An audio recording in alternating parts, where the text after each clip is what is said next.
আসসালামু আলাইকুম প্রিয় দর্শক, আপনারা কি কোথা থেকে দেখছেন? আজকে একটি গুরুত্বপূর্ণ আলোচনা শুনবো আমরা সবাই। যেমন কি মিজানুর রহমান সাহেব বলছেন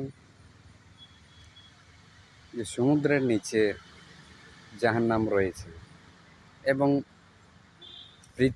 পৃথিবীর মধ্যে গবেষকরাও এটা প্রমাণ করেছে যে না, সমুদ্রের মধ্যে জাহান্নাম রয়েছে,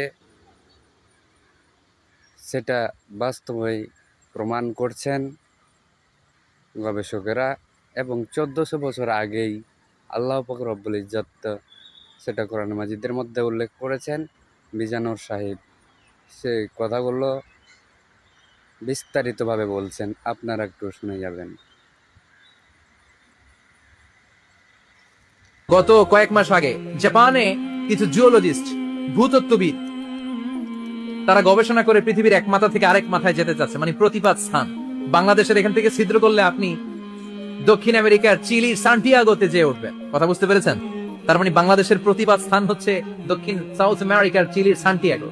আবার ইন্ডিয়া থেকে ছিদ্র করতে করতে পৃথিবীর আরেক মাথা দিয়ে উঠবেন। সুবহানাল্লাহ বলে। এটা তারা শুরু করেছে, কিন্তু এখনো সফল হয়নি। ইউএস এর নেভাল একাডেমির সায়েন্টিস্টরা পাইপ ঢুকাতে ঢুকাতে দেখে একটা পর্যায় শেষে পাইপ আর ঢুকানো যায় না। পাইপগুলো পৃথিবীর ভেতরে যেতে যেতে গলে গলে পানি হয়ে যায়। সুবহানাল্লাহ কইবেন না? এই রিসার্চ প্রজেক্টের যিনি চিফ, উনি বললেন, bring the water proof pipe from America. America থেকে ওয়াটার প্রুফ পাইপ নিয়ে আস। আমার এমন পাইপ লাগবে গবেষণা করার জন্য যে পাইপ আগুনে জ্বলে না। ওয়াটার প্রুফের মধ্যে আগুন লাগালে আগুন ধরবে? বুলেট প্রুফে বুলেট মারলে বুলেট ঢুকবে? মাননীয় প্রধানমন্ত্রী শেখ হাসিনা যে গাড়িতে করে চড়ে, এটা বুলেট প্রুফ কার? গুলি মারলে ঢুকবে? আবার গুলি মারতে যায় না, 14 গোষ্ঠী উদ্ধার করে ছাড়বে আপনার। খবরদার। তো আমেরিকা থেকে ফায়ার প্রুফের পাইপ নিয়ে আসা হলো।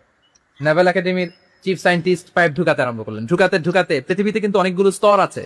এই যে বালু মাটি, সব কিন্তু বালু মাটি নয়। আপনি খুঁড়তে খুঁড়তে পেয়ে যাবেন পাললিক শিলা, এরপরে রূপান্তরিত শিলা, এরপরে মার্বেল পাথরের শিলা, এরপরে শুরু হবে গরম আগ্নেয়গিরির শিলা। ওই শিলার ভেতরে এমন আগুন আল্লাহ রেখেছে, নেভাল একাডেমির সায়েন্টিস্টরা ফায়ার প্রুফের পাইপ ঢুকাতে ঢুকাতে একটা লেভেল যাওয়ার পরে দেখেছে ফায়ার প্রুফের পাইপও গলে গলে মুহূর্তে পানি হয়ে যায়। তার মানে ভেতরে এমন আগুন আল্লাহ রেখেছে, ওই আগুনের তুলনায় পৃথিবীর আগুনের মতো নয়। ওই আগুনটাই জাহান্নামের আগুন। আবার বিজ্ঞানীরা গবেষণা করে ওই আগুনের মধ্যে মানুষের চিৎকার শুনেছে। এজন্য হাদিসে এসেছে, আল্লাহর ওলিরা, মুমিন বান্দারা মারা গেলে তাদের রূহগুলো আকাশে চলে যায়, ইল্লিনে চলে যায়। আর কাফের মুশরিক আর নাস্তিক গুলো মারা গেলে তাদের আত্মাগুলো পৃথিবীর মাঝখানে সিজ্জিনে চলে যায়। ওই সিজ্জিনের ভেতরে আগুন আছে না নাই? চিল্লায় বলেন। তার মানে পাতালপুরীর কথাও আছে, সাগরের কথাও আছে, আকাশের কথাও আছে। কেমন করে দুনিয়াতে আমরা আসলাম সেটাও আছে। এমব্রয়োলজি, ভ্রূণতত্ত্বের কথা কোরআনে আছে না নাই? পৃথিবীতে আল্লাহ কয়েক সিস্টেমে মানুষ বানালেন। সৈয়দনা আদমকে বানালেন, মাও নাই বাবাও নাই। সৈয়দনা আদম আলাইহিস সালামের বাবার নাম কি? মায়ের নাম কি? মাও নাই বাবাও নাই। আবার সৈয়দনা ঈসা আলাইহিস সালামকে আল্লাহ তৈরি করলেন, শুধু মা আছে বাবা নাই। করে দিবেন এবং অন্যকে দেখার সুযোগটা করে দিবেন।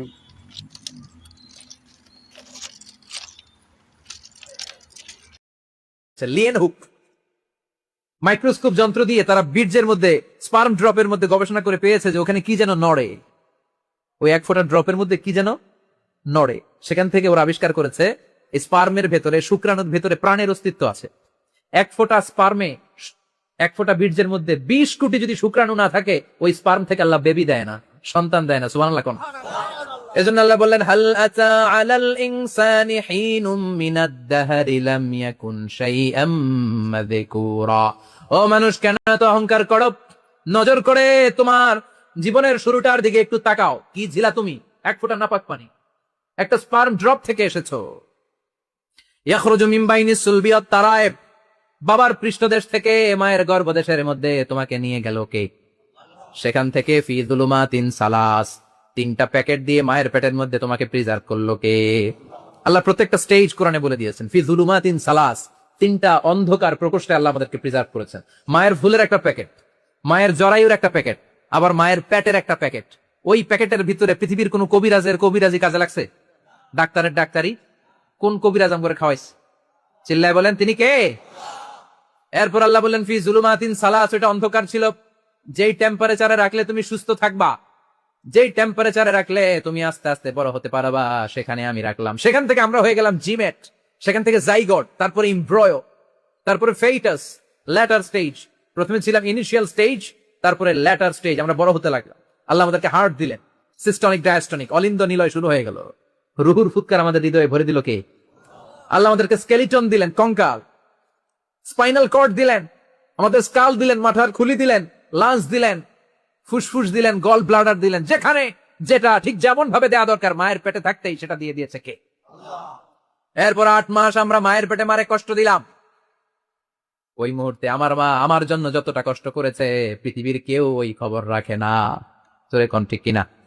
বোঝা হয়ে গিয়েছিলাম, একটা বস্তা। আমরা প্রত্যেকে মায়ের পেটে ছিলাম একটা কি, এই বস্তা নিয়ে আমার মা খেতে যেত, ঘুমাতে যেত, এই বস্তাটা পেটে করে আমার মা রান্নাঘরে রান্না করত, একদিনও রান্না বন্ধ হয় নাই। এই বস্তাটা নিয়ে আমার মা টয়লেটে যেয়ে বসতে পারতো না। 8 মাস এরকম কষ্ট করেছে। এজন্য মায়ের মনে কষ্ট দিলে আল্লাহর আরশ কেঁপে যায়। মায়ের কাছ থেকে দোয়া নেওয়ার দরকার আছে না নাই? মায়ের মনে কষ্ট দিবেন? মায়ের সাথে বেয়াদবি করবা কেউ? মায়ের থেকে দোয়া নেওয়ার দরকার আছে না নাই? মা যার নাই সে জান মা না থাকার কি জ্বালা, চিল্লা এখন ঠিক কিনা? এজন্য এই মায়ের জন্য দোয়া করার দরকার আছে না নাই? আল্লাহ বললেন 8 মাস 9 মাস মায়ের পেটের ভেতরে ছিলা, তারপরে দুনিয়ার বুকে তোমারে আনলো কে? ছোট্ট নাপাক ছিলাম, এই ছোট্ট এক ফোঁটা পানি থেকে আমাদেরকে বড় করছে কে? তার মানে এমব্রয়োলজি, ভ্রূণ তত্ত্বের কথা কোরআনের ভেতরে আছে না নাই? সে আল্লাহ বললেন ইয়াসিন ওয়াল কোরআনিল হাকীম ইন্নাকা লামিনাল মুরসালিন আলা সিরাতিম মুস্তাকিম। সুবহানাল্লাহ পড়েন। আল্লাহ বললেন ইয়াসিন, এরপরে বললেন আল কোরআনিল হাকীম, প্রজ্ঞাময় কোরআনের শপথ। বিশাল একটা শপথ কেটে আল্লাহ বললেন ইন্নাকা লামিনাল মুরসালিন আলা সিরাতিম মুস্তাকিম। ইন্নাকা লামিনাল মুরসালিন, অবশ্যই অবশ্যই নবী হে আপনি রাসূলদের অন্তর্ভুক্ত। চিল্লা এখন সুবহানাল্লাহ। তিনি যে রাসূল এটার সার্টিফিকেট এই আয়াতে দিয়েছে কে? এরপর আল্লাহ বললেন আলা সিরাতিম মুস্তাকিম, ও নবী আপনি সিরাতুল মুস্তাকিমের উপর আছেন। যেই দোয়াটা প্রতিটা নামাজের মধ্যে প্রতিদিন প্রত্যেক রাকাতে সূরা ফাতিহাতে আমরা পড়ি, ইহদিনাস সিরাতাল মুস্তাকিম। ও আল্লাহ, show us the right path, show us the correct path. আপনি আমাদেরকে সোজা পথ দেখান। আল্লাহ এখানে সার্টিফিকেট দিলেন, নবী গো, লক্ষাধিক পয়গম্বর যে আমি পেয়েছি তাদের শ্রেষ্ঠতম রাসূল করে আমি আপনাকে প্রেরণ করেছি, আর হেদায়েতের সুউচ্চ মশাল দিয়ে আমি আপনাকে সিরাতুল মুস্তাকিমের উপর রেখেছি। চিল্লায় পড়েন আল্লাহু আকবার। এই জন্য বিজ্ঞানময় কোরআনের সাথে নিজেদের সম্পর্ক বাড়ানোর দরকার আছে না নাই? কোরআন পড়লে দুনিয়া এবং আখিরাতে মর্যাদা বাড়ায় দিবে কে? কোরআনের আইন দিয়ে সমাজটারে সাজানোর দরকার আছে না নাই? কোরআন দিয়ে আমাদের সমাজটা সমৃদ্ধ হোক, আমরা চাই কি চাই না? কোরআন দিয়ে আমার সংসদ ভবন চলুক, আমার 300 জন মেম্বার অব দ্য পার্লামেন্ট কোরআনের আয়াত দিয়ে সংসদে কথা বলুক, আমরা চাই কি চাই না? আমাদের মিলিটারি গুলো কোরআনের আওতায় চলুক, আমাদের দেশটা কোরআন দিয়ে চলুক।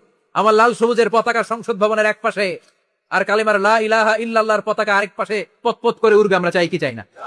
সেজন্য কোরআনের সাথে আমাদের সম্পর্ক বাড়াতে হবে, নিজে কোরআন পড়তে হবে, কোরআন বুঝতে হবে, কোরআনের উপর আমল করতে হবে। রাজি আছেন তো? এটাই হচ্ছে সূরাতুল ইয়াসিনের শিক্ষা। আল্লাহ আমাদের সবাইকে কথাগুলো বুঝার ও আমল করার তৌফিক দান করুক। আমরা পড়ি আমিন।